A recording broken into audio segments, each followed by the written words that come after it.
You just have to, if you want to play this game sort of passively, it'll be fine. But if you really want to play this game, like I'm going to play a fairly serious game of chess with you level, this game's killer.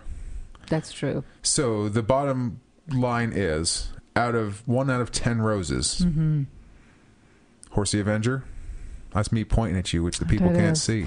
I'm going to go with a 9. Because? Because I love the interaction, as I stated. It's the simple rule set so it's really easy to pick up. You can immediately start playing, but it takes you forever to really master it, if you can ever master it. So fair enough. I give the original version a 10. To me, it's perfect. The new version gets a 9 just because instead of wooden tokens, they're double-sided cardboard tokens. That's true. It's just as effective, but the wooden tokens are just really nice. Yes, and that's why I kind of had to go with a 9 too. I'm very much a tactile. Yeah, wood's always player, nicer than so cardboard. So if I have always. Miniatures or nice chunky pieces, that really makes me happy. And the original game had the nice wooden tokens. Right. So it was more enjoyable to me. Yeah, it's the smallest thing. Yeah. It doesn't really matter. But, the game's so good that I'm just bummed they didn't give it the all-star treatment. But I also know that this game is at a price point where in the store shelf, it's $25. Yeah.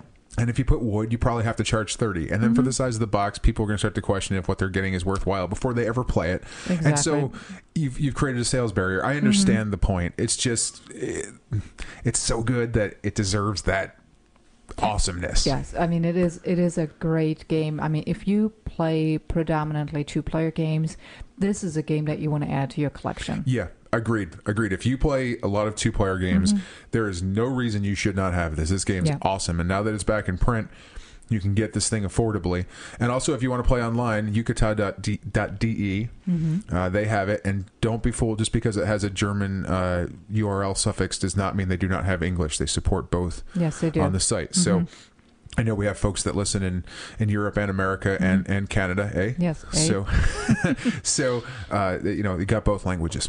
So this, I'm so glad they reprinted this because this game is phenomenally good, and can't recommend this one enough. Almost perfect. That's true.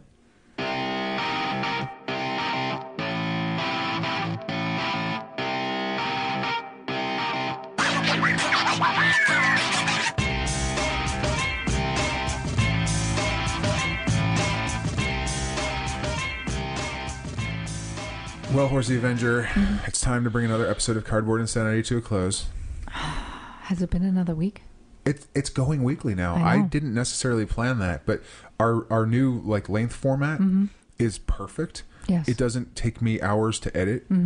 It's really ideal, and it lets us continue to put out content. And the other thing is, the listener numbers are going up. So thank you everybody who's listening. That's a wonderful thing. If you see us tweet something, please retweet it.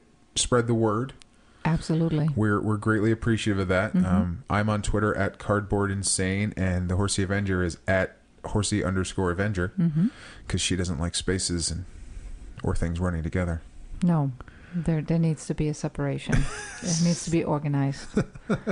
So the Horsey Avenger and I are actually going to be making public appearances the next 2 weeks.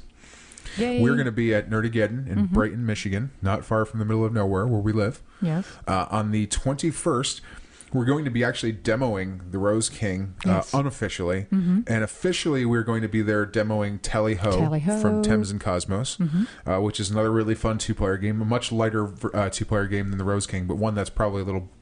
Even though it's a 2-player specific, it's better suited for families because kids will be able to play it a little easier. It's probably more fun, in my opinion, nowhere near as good, but a little more fun if you like a lighter game. Yes. And then on the 28th, we are going to be demoing Marvel Munchkin. Nice. Which is not the sort of thing that we would normally demo, but our game store has a couple copies, and they do a lot of comic book sales there, so we figure that should be a slam dunk to help out Nerdageddon. Yes. Because they're awesome people there. And they were kind enough to let us hang out for Tabletop Day. So we're going to be there doing that, and we're going to have more of those coming up. And who knows? We might be at other places in Michigan during the year. Yeah, this could happen. You never know. But Gen Con's coming. So we have to start making shelf space, or it's kind of put surreal. together the new shelf. Do you believe that? Yeah, I'm having a hard time believing that we're actually going to Gen Con. Yeah, you thought Origins was overwhelming. I Just know. wait. Origins was like literally a quarter of the number of people I as was Gen like Con. a kid in a candy store. Gen Con is so big this year that it's in Indianapolis. They are actually going to be exhibiting in the football stadium next door to the original convention hall. They've just added a ton of space. Oh my goodness. It's going to be ridiculous. That is ridiculous. And if I start just like running around doing like a touchdown dances in the football stadium, just try not to judge. I never do. I think we have to get some T-shirts and stuff made for people. I think we do. And you can come get your picture taken with a real ninja horse. Yeah. There's only one and only. With a bloody katana. How's that going to get through the metal detector? Let me worry about that. Thanks, everybody. We will see you next week.